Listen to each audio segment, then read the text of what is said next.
যারা বিয়ে করেন নাই সবাই বিয়ে করে ফেলেন। শর্ত সাপেক্ষে বিয়ে করা কিন্তু ফরজ।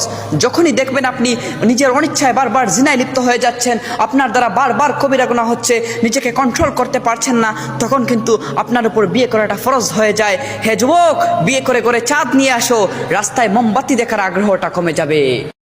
হে যুবক, যারা অতীতে অনেক গুনাহ করেছো, যাদের মেসেঞ্জারে সবুজ বাতি লাল হয়ে যাওয়ার কারণে টেনশনে পড়ে আছো, আলতু ফালতু টেনশন বাদ দেন ভাই। আল্লাহকে বলেন, আল্লাহ আমার অতীতকে ক্ষমা করুন এবং আমার বর্তমানকে সুন্দর করে দিন। হে যুবক, তুমি কি পয়গম্বর মুসার ইতিহাস শুনো নাই? রাস্তা তো একটাই ছিল, কিন্তু মুসা আলাইহিস সালাম পার হয়ে গেলেন আর ফেরাউন ডুবে গেল নীল দরিয়ায়। ভরসা রাখতে হয় আল্লাহর উপর, রাস্তার উপর নয়। মনে রেখো যুবক, ওয়াকাফা বিল্লাহি ওয়ালিয়্যান ওয়াকাফা বিল্লাহি নাসীরা। তোমার বন্ধু হিসাবে আল্লাহই যথেষ্ট, তোমার সাহায্যকারী হিসাবেও আল্লাহ যথেষ্ট। হয় বন্ধুকে নামাজি বানাও, না হয় নামাজিকে বন্ধু বানাও। এতে তোমার নামাজটাও নষ্ট হবে না, বন্ধুত্বটাও নষ্ট হবে না।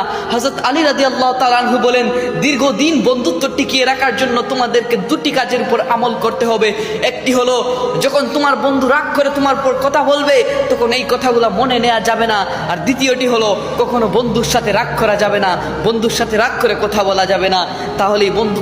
ইয়া রব, সেই হৃদয়গুলোকে আপনি প্রশান্ত করে দিন, যেই হৃদয়গুলোর খবর আপনি ছাড়া আর কেউ জানে না।